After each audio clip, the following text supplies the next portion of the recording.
我是在美国生的，所以 ABC everybody knows that。但是我的中文讲的不是很好，所以这里有没有一些家长，如果我讲英文，可以有没有就是听不懂的 ？I think everybody here understands English mostly, so I'm going to try to speak English mostly because I think I'm a much better speaker in English. Okay, my name is Devon. I am graduated from Stuyvesant High School in 1993. I'm also Pauline Chu's son, and I now direct the TOPS Prep Educational Center program. So we do a lot of test preparation over there. We've been doing that for about 2 years. So today, you guys are all here for high school selection, right? Nobody's here for something else? Good. So today, I'm going to speak mostly about my experience going to Stuyvesant High School and the experience of preparing for that particular test. When I was going to high school, there was only 3 specialized high schools. It was Stuyvesant, Bronx Science, and Brooklyn Tech. So back then, it was, I think, a lot less students took the test to get in. Around that time, I think maybe 7,000 or 8,000 students in the city would take the test to try to get into one of the 3 specialized high schools. Now, there's, I think, 26,000 students applied for Stuyvesant last year. And only about 800 students entered the freshman class. So if you think of it in that way, 26,000 and only 800 get in, that's less than 3% of the students who apply get into Stuyvesant. Of course, Stuyvesant is the highest and the most difficult to get into, but there are other specialized high schools. Now, I think they've expanded it. There's up to 8 different specialized high schools that you need to take the test to get into. And there's also LaGuardia High School, which is a performing arts school that you need to do auditions for, music or dancing or art. When I applied, like I said, the competition wasn't as stiff as it is now. It's a lot more difficult these days to get in, and part of the reason for that is obviously one is the number. The number of students applying has increased dramatically. Second is that there's a lot of people who are preparing for it a lot earlier. So you're directly in competition with the other students because the way these high schools work is there's a cutoff. So what you do is if everybody puts Stuyvesant #1 as their top priority, then they can only take the top 800 scores or whatever number that they're selecting that year. So you're directly in competition with all the other 26,000 students who are taking this test. It's not that if you get a good grade, you get in. It's just relative to how you do with the other students that are taking the test that year. Okay? Now, when I was there, I had a great time. I think in first students take the test when they're in 8th grade, the beginning of 8th grade, when you're about to go to 9th grade, that's the freshman year in high school.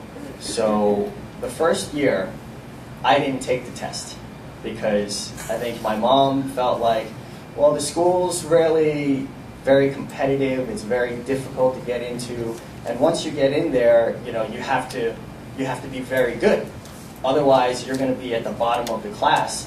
And she was very worried about whether or not I had the competitive drive to work hard enough to succeed at that school. And I think that's a concern that a lot of parents have. You know, do I want to send my kid to one of these schools, and are they going to be able to succeed in that type of environment?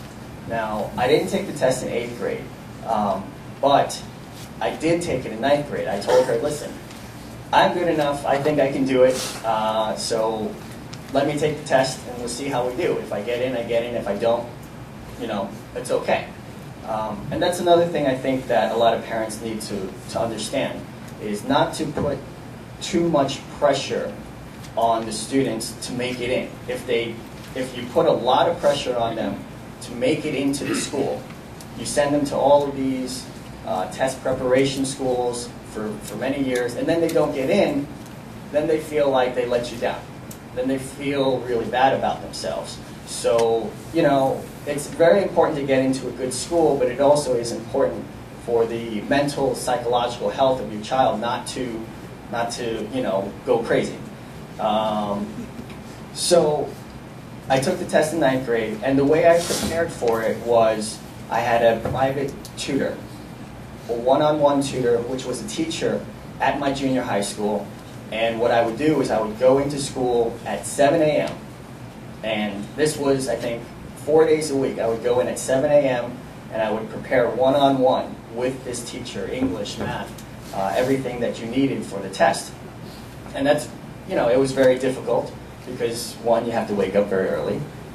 Two, it's because you're just tired throughout the whole day, and there's a lot of pressure involved in this. And I think, you know, sometimes we have to understand the student's point of view as well.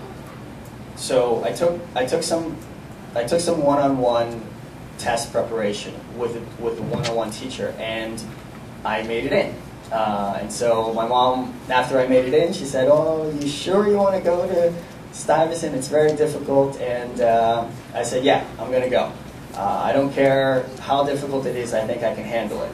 So I went there, and it was one of the best experiences of my life because, one, the students that you're surrounded with are very similar to yourself. You know, I think one of the great things about the specialized high schools is the fact that you have, it's kind of more of a college environment than it is a regular high school environment. You have to travel into the city to go there. You have to, you have a lot of freedom. At least with Stuyvesant, you have a lot of freedom to go in and out of the building whenever you choose. You get to leave the school for lunch if you want to. You can choose a lot of your classes.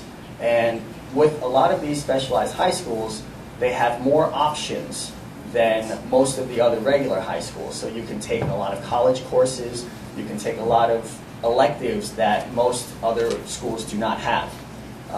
It's very good for you because you can actually finish high school with a whole year of college credit, and then you don't have to spend as much money going to college, and you save a whole year. So once I got there, you know, I found a lot of kids just like myself who had, you know, prepared for this school, who had worked really hard to get in. And that's also very important because the type of people that, the friends that you make in high school usually end up being friends that you have for a long time afterwards. Okay?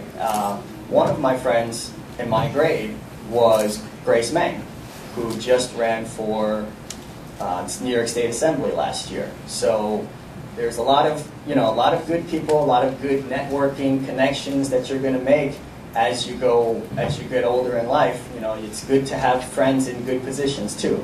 So it's good because I think there's a lot of students who, once you get there,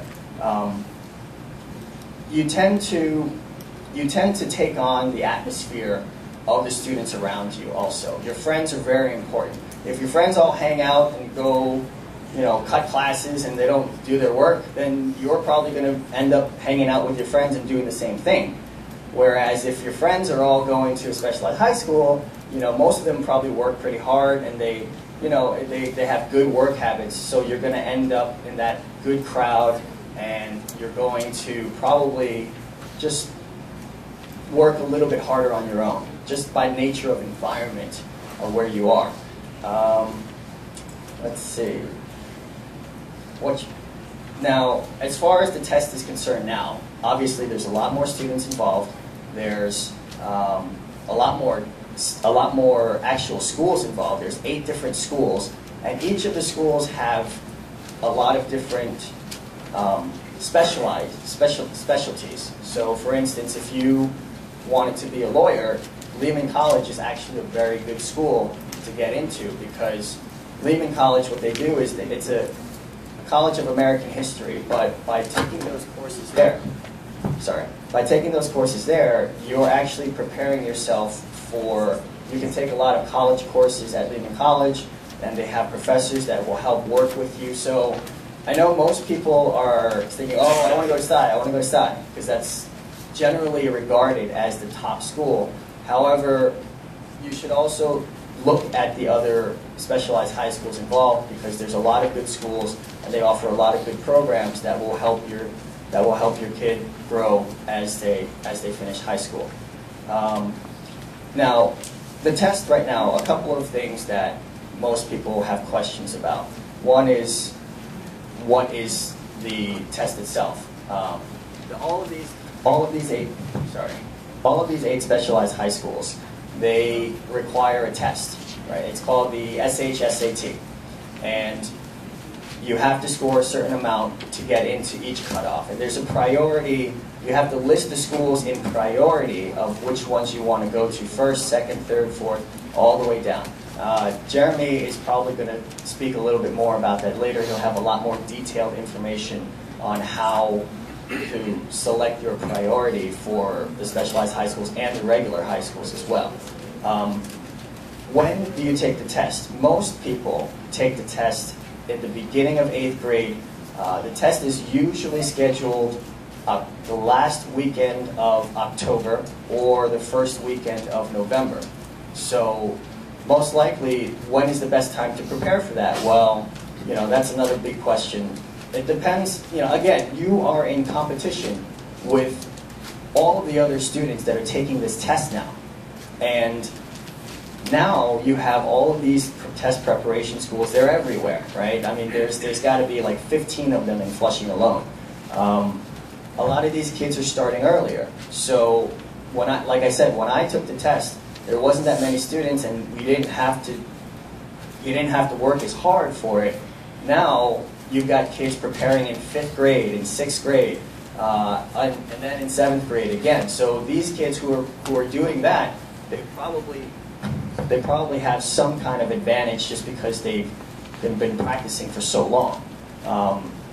But again, it's just a question of how much pressure you want to put on your child. Now, I've seen a lot of kids who have worked really, really hard. They got into the school, and then they just crash because all the pressure's off now. Well, and then some kids, they just lose it after, because they got too much pressure. Now they made it to Stuyvesant. It's like, okay, my parents will be happy, but they're not. Because now you've got to get into a good college, and then there's more pressure, and then there's more pressure, and then some kids just completely, they crack. So take it easy. I'm speaking from personal experience. Now, as far as the test preparation. So getting back to that, what I think most people try to prepare probably the summer before 8th grade. Is usually the best time to prepare because it's fresh in your mind, right? You don't want to take courses when you're in 6th grade and then not take anything when you're in 7th grade, because by that time you probably forget most of the things. The test again is October of 8th grade, so summertime between 7th and 8th grade is usually the best time to try to prepare. And what's the best way to do that? Well, again, like I said, there's a lot of test preparation schools that you can choose from. There's a couple of very big, national, like Princeton Review and Kaplan, those types of places that, they have their special techniques. And then there's the other ones around here that are more Chinese style, and they bombard you with a lot of questions, Here's a big, thick book of questions. Practice, practice, practice, practice, and then hopefully you get in. I think the best way to prepare is, yes, you need to practice, but you also need instruction. So the best way I feel usually is in very small groups. Now most people, like I said, I had a one-on-one tutor at 7 a.m. in the morning, and it worked, but it was very hard because it's hard to focus. It's hard to really focus at 7 a.m. in the morning. I think small groups are usually the best way. That way the teachers can really get to know the students, can really have a personal relationship with the students, and know where the strengths and weaknesses of each student is. If you have that kind of relationship with the teacher, then they'll be able to help you with your weaknesses and bring your scores up. Test preparation, I think now, is almost vital. You know, the percentage of kids who make it into STI that did not take any type of test preparation is very small, because like I said, it's so competitive now.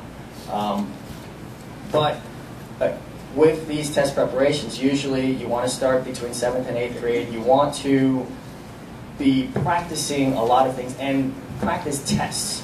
Just taking a full-length practice test will help you tremendously, because it helps with the timing, it helps with even just mental endurance, mental stamina.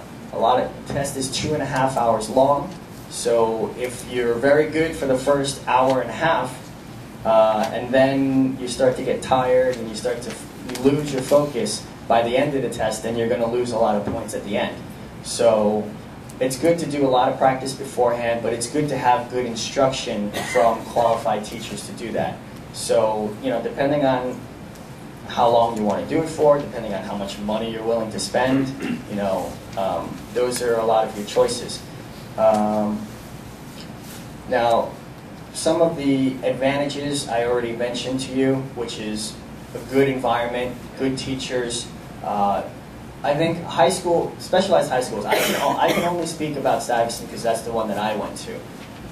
It gives you a lot of, like I said, it gives you a lot of freedom, and you have to decide whether your child is ready for that freedom, because what happens is a lot of times, you know, just like kids who are going to college, kids who are going to Stuyvesant, they can choose to go in and out of the buildings whenever they want. They can, a lot of the teachers, well, at least when I was there, some of the teachers, they don't care if you go to class. It's just like college. So as long as you hand in your reports, you do well on the test, you understand the material, then you know what, that's good enough for the professors, for the teachers there. They, you know, they don't take attendance. So like I said, there's a lot of freedom involved in going to one of these schools sometimes. And if your child can't handle that, they need somebody to look after them, then, you know, they may struggle a little bit, because I've seen it from personal experience. I've seen kids who go there and suddenly now there's nobody watching them, you know, making sure that they're in every single class, making sure that they hand in every single assignment.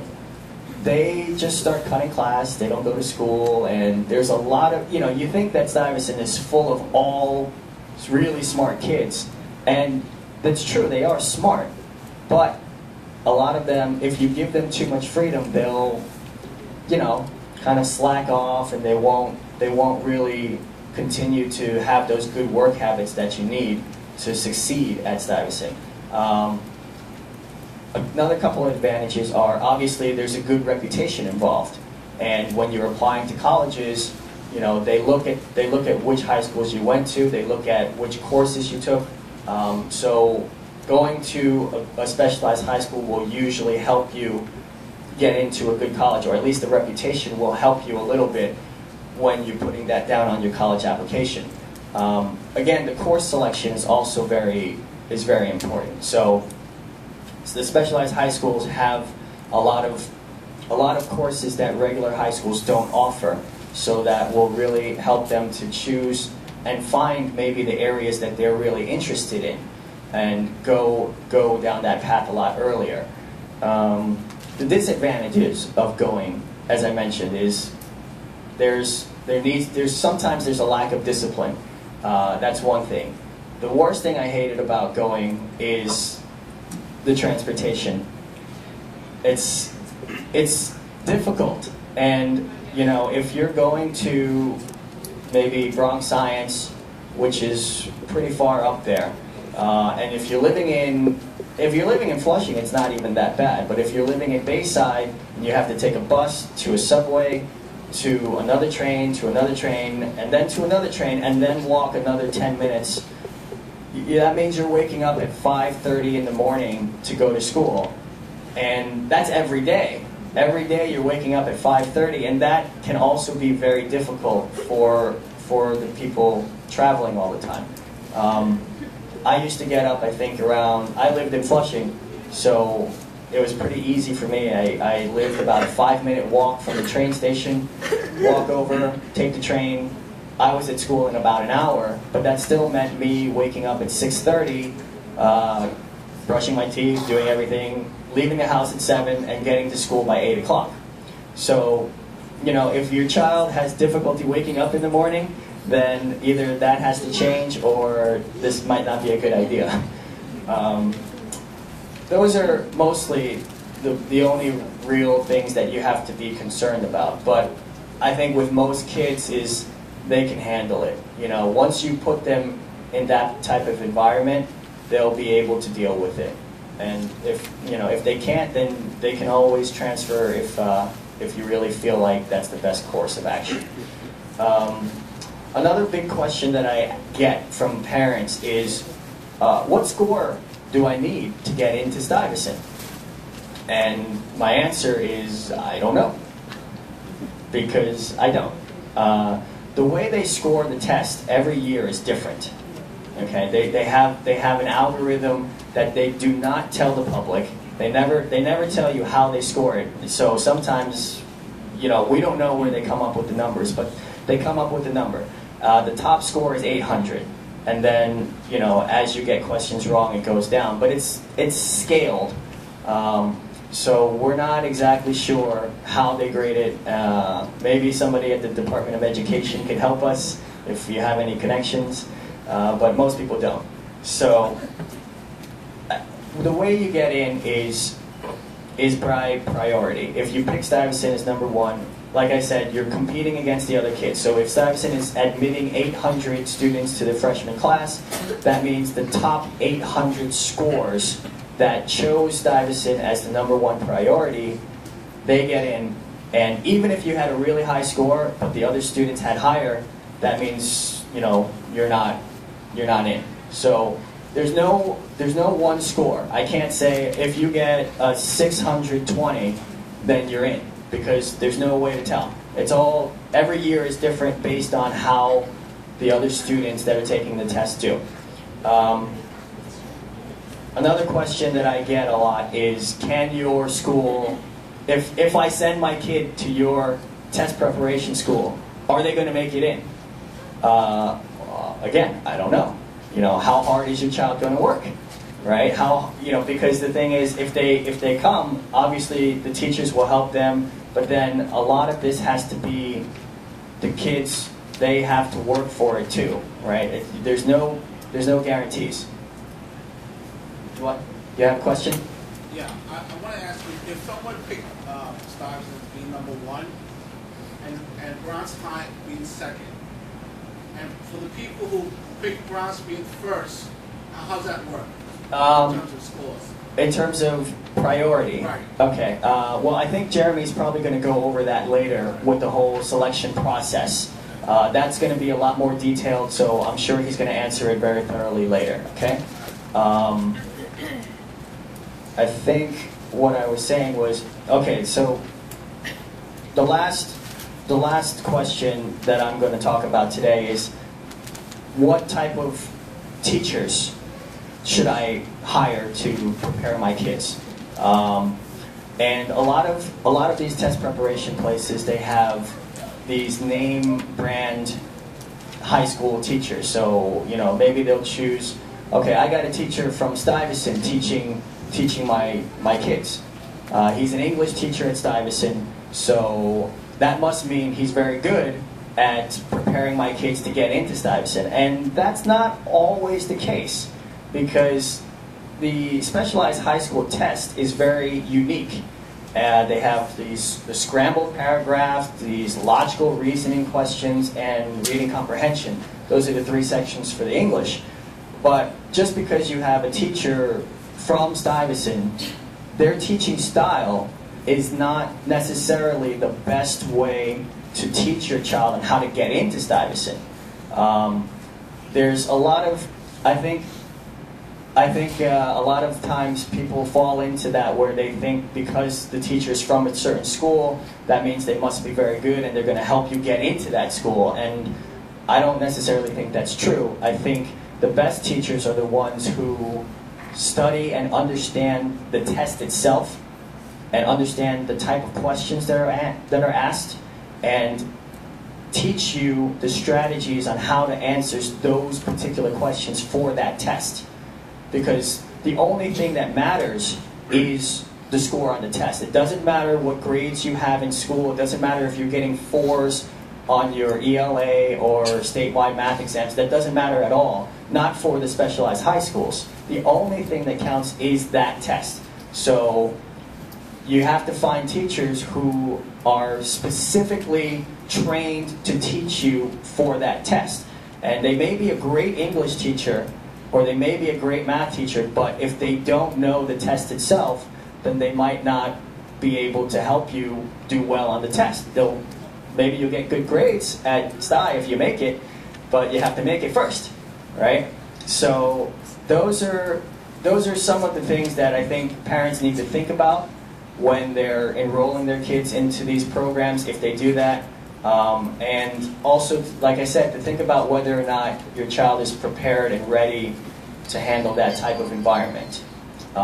So that's all I'm going to say today. If anybody has any further questions, I'm going to stay around afterwards and you can ask me later.